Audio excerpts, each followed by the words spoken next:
Mit emne er Stress på arbejdsmarkedet i Danmark. Hej, jeg vil gerne fortælle om stress på det danske arbejdsmarked og hvordan det påvirker arbejdslivet. Derefter vil jeg også forklare, hvorfor stress er blevet et større problem i Danmark. Stress er noget, mange danskere oplever, især på deres arbejde.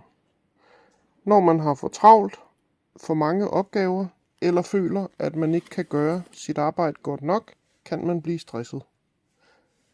Det påvirker både kroppen og psyken. Man kan få hovedpine, blive træt, have svært ved at sove og føle sig ked af det. Stress gør det svært at passe sit job.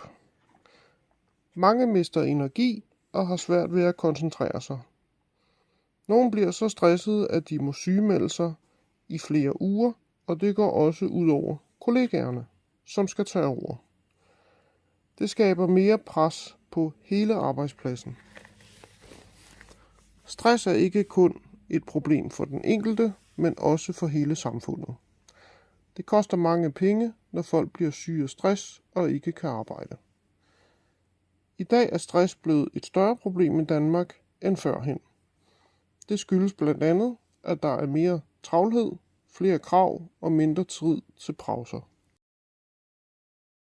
Mange arbejder også hjemmefra eller er online hele tiden, så de får ikke nok ro.